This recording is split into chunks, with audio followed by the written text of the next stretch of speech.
Chapter 91, Skywalking Bridge 1. I'm entrusting it to you because it's important. Huh. Julian's eyes trembled visibly that he couldn't believe it. Entrusting it to him because it's important? Julian wondered if he was serious. And besides, seriously, is this Lloyd Frontera? Not once in his life did he expect to hear such a thing from his brother. If someone had prophesied about this in his dream, he'd have laughed out loud at the prophecy. But that very impossible event was happening now right in front of his eyes, so clear and vivid that it was undeniable. Entrust to me because it's important? He gawked at the shovel in his hands, and though he was a bit numb, it didn't feel unpleasant. Just then, he was hit with an important fact. That was, how do you use this shovel? Asked Julian. How my ass? Have you never used a shovel before? No, never. Julian nodded because he had never used this tool before. He was unsure whether he could take up such an important job. Lloyd will probably be disappointed. He's going to scold and downplay me for not having done this before. Julian was ready to receive such. And just as he had expected, "Tisk, whatever, give it to me," Lloyd said as he held out his hand. Of course. Julian, a little bit disappointed, gave the shovel back to Lloyd. But instead of ignoring or criticizing Julian, Lloyd instead rolled up his sleeves and stretched his shoulders. I'm going to show it to you once. Watch me. Okay. Watch how I do it. Lloyd didn't wait for a response. He was already posing in front of the piles of sand. His lower torso and waist were slightly drooped, and the back of his left hand faced the sky. Take a look at my left hand. This is how you grab it. Don't stab the ground, dig into it and scoop up the sand. See this? Oh yeah, Julian said. From here to the left rear. Like this. Swish. Swish. The shovel drew a soft trajectory in the air after scooping. It then returned to the sand pile at lightning speed. Lloyd dug in the sand, scooped it, moved it, sprinkled it on the ground, and stacked it up. Got that? Thud. In no time, Lloyd was holding the shovel like it was a cane. Lloyd smiled, and in Julian's eyes, he looked like a seasoned master of labor. Julian found himself nodding at the sight in front of him. Okay. Good, said Lloyd. Do what you just saw. Okay, but make sure that you straighten your back only when you've filled up the one-legged cart to the brim. Am I clear? Why is that? Asked Julian. That's how I do things.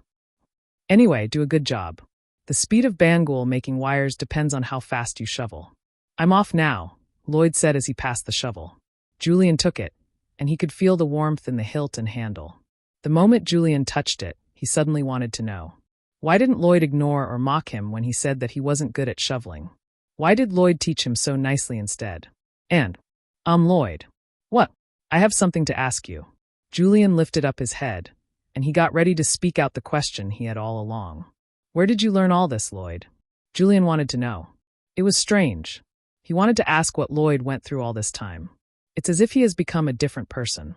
Lloyd Frontera was standing in front of him, but he seemed poles apart from the man he knew.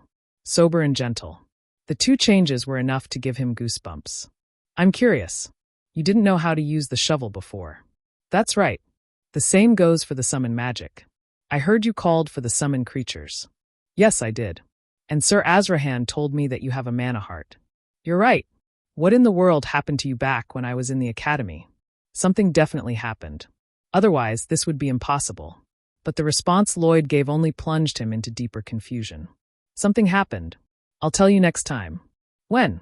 When I'm ready. Lloyd smiled bitterly, and his eyes seemed to hold a backstory, which made him look inexplicably alienating and mesmerizing. So Julian couldn't probe any longer. He eventually thought to himself that the time would come when Lloyd would tell him everything. At last, Julian nodded to much of Lloyd's relief. Phew. It worked. His operation to dodge Julian's probing questions was a success. After duping his brother with his masked seriousness, Lloyd hurried and left the area, saying that he needed to look at the field quickly. Now left alone, Julian picked up the shovel. Phew. The shovel felt heavy in his hands. Nonetheless, he decided to try his best. He just earned Lloyd's trust, which came rare. To be honest, it weirded Julian out a bit, but not in a bad way. He was rather happy. He even resolved to not disappoint his brother. Recalling how Lloyd had gripped the shovel, Julian grabbed it and moved. He stabbed the sand pile with a shovel, but the result was terribly different from Lloyd's. Twick! The shovel gave a weird noise as it hit the sand. It failed to dig deep into the earth. Instead, it slipped to the side and left his hands. Eek! Clang! The shovel bounced in the air and was sent away so that it shamed Julian. Bangul, who was watching the scene, tapped the ground with her fat tail. Potting joined, writhing his fat body in amusement and forgetting to interlace the strands of wire. Bangul! Bibiababa Bangle! Potong! Pigadududong! Are they laughing at me? Heat rushed through Julian's face as he sprinted to pick up the shovel again. He was a red tomato. But this was just the start of the many challenges ahead of the short young master. Clubsuit. The construction took off full bore. The survey and design were already over. The trusses and cables were being produced without any hurdles. So Lloyd proceeded to work on building the bridge towers of the suspension bridge. The first step was constructing the base. Zing! Lloyd's triple circle rotated violently. 2 to 3 to 3. With the alpha circle at the center, the other two rotated in a ratio of 23 to 3. They clashed and bumped with each other, backed by the ideal rotation ratio. At that instant, Lloyd dug the shovel into the ground, transferring the power of the triple mana blast into the land. Fwoosh! Boom! Lloyd bore holes into the ground that were about 60 feet in diameter and 114 feet deep with terrible force, not missing a fraction of an inch. 1 hole per day. A total of 9 holes on each side of the riverside. Those holes would support the bridge towers of the suspension bridge. Next, Lloyd poured a large amount of cement into the holes. The cement, which was mixed with the volcanic ash of Bangul, filled them up just like how Lloyd did when he built the artificial ground in the water in Cremo. And they solidified, turning into huge cement poles that stretched down to the underground. The spring rain came right after the basic construction was finished. It was torrential spring rain. Heavy rain kept coming for over 10 days, quickly increasing the water level of the Magina River. Eventually, that created cracks in the stone bridge that sat about 100 yards off the suspension bridge. It was the first time it happened since 61 years ago when it was first built. Lloyd smiled internally. Even heaven is helping out with this project. The stone bridge showed signs of collapse, and that prompted the palace to change its stance on the project. The officials started to shower him with support in building the suspension bridge instead of spending the resources on repairing the damaged stone bridge. They heavily invested in the construction, starting from employing more laborers for the project. Expert craftsmen and skillful men joined the force, and the support of the palatial magicians just topped everything off. Thank you. Thank you so much. Once the magicians joined the construction efforts, everything started to quickly progress at an unbelievable speed. Lloyd's design, which was supported by his surveying and data, was as detailed and comprehensive as a microscope. When that was compounded together with the palace's unreserved monetary support and labor, the construction took off at lightning speed. This is nuts. This is absolutely nuts. Lloyd clucked his tongue in disbelief as he commanded the construction. The tower was mainly composed of stones, and Lloyd simply needed to let them know the size to cut out. Once the shape and function of the blocks were made plain to the expert stonemasons, they jumped into action. Magicians joined as well. As such, the job ended in no time. The same went for stacking the blocks to make the tower. Normally, Lloyd required a crane or potong to lift the massive blocks, and it was a challenge to stack up more than 10 blocks a day. But when magicians came into the picture, everything changed. They were not your average magicians. They were royal magicians. Swoosh! Magicians imbibed magic into the large blocks and reduced them to 1/5 of their giant size. That alone completely changed the construction speed. Pull. Count during the process. 1, 2, 1. Large blocks holstead up each time dozens of people turned the lever of the crane. The downsized blocks took a lesser toll on Javier and Potong, who received the blocks. Magicians used magic to lift them up, while those above received the blocks without any concern of spraining their backs. Every task proceeded like an impeccable cogwheel, and it was obvious that Lloyd's meticulous design work was behind it. Just like that, time continued to pass. The wind grew warmer. Magnolia flowers blossomed and wilted. The cherry blossom leaves wafted in the air against the wind.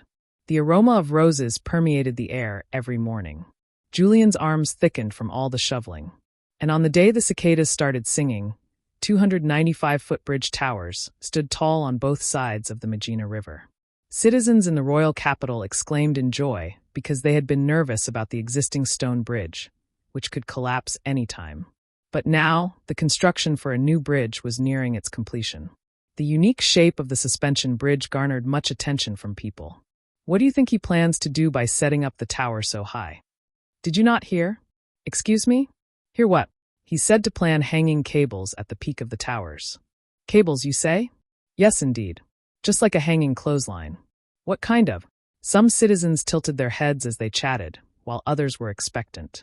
My. Did you hear? He's planning to hang a clothesline there. Clothesline? Wait, in between the towers on both sides of the river? Yes, I heard from the lady beside the house. The hanging clotheslines will become bridges. Come on, how's that possible? I'm telling you. The cable work is happening later in the afternoon. Really? Yes, I'm telling you. I reserved a spot to watch it for myself. My. Can I tag along? Of course. People gathered near the river in groups of 3s and 5s. They set up mats where they could get a good look at the towers. Lunch boxes were open, and when they laid their eyes on the cables being delivered under the bridge towers, they were overwhelmed with shock. What is that? Good gracious. They're very thick. Clothesline? That's a clothesline. Oh, who said it's one? They're thicker than tree stumps. Plus, that's not hay or anything. It's made out of metal. It was true. The cable was pure metal. Podong interlaced the 0.2-inch thick wires Podong had excreted, and those 120 strands of wires tightly clustered together to form a cable. Then the outside was wrapped with chains. So it was too heavy and thick to be called a simple clothesline. When people saw the cable, everyone became nervous, thinking of one thing. How is he going to transfer that to the peak of the bridge towers? Is he going to bring a large giant to toss and receive the cables? By ships? But how? There are no sailing boats around here in the river, and it might even sink if it's small.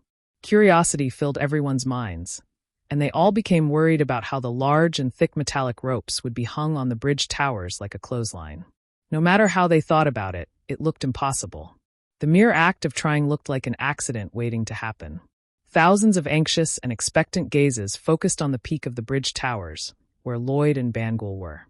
Bangul, you know what to do, right? Bangul, you bite it and go boom. BBA Bangle. Bangul, who had already gotten large, nodded her round head up and down. At last, Lloyd noticed the cable being lifted up from the foot of the tower. It was being lifted by the crane after growing light with the help of the magician's magic. Its end was attached to a tightly knit chain, which Lloyd tugged and put on one side. Afterward, he held up the sand-filled bucket. Hey, Bangul. Time to eat something good. Bangul. Bangul opened her mouth wide, and Lloyd emptied the whole bucket by pouring the sand into her mouth. And he quickly stepped back. So, Bangul. Just as we practiced, reminded Lloyd. Chomp, chomp. Bangul. Bangul gulped the sand, and she turned her round head to bite the chain that was set aside on one side. Then she coiled her body. Rumble. Rumble. A chemical reaction took place inside her body. The food she consumed in one go digested in her body at a fast speed. Bungudal bu bungle. Jingle. Bangul wagged her fat tail, and the clear, ringing sound of the bell drummed everyone's ears. Next, a fierce volcanic explosion took place in Bangul's buttocks. Whoosh! The volcanic ash and gas emitted out of her body with such ferocity. The repulsive force sent Bangul to fly away into the air, and she bit on the chain with her mouth. And as she traveled airborne, the cable attached to the chain followed suit. Buangal. Whoosh! That day, the people's jaws dropped as they saw a giant snake with a cable in its mouth travel across the Magina River, just like an arrow fixed to a rope.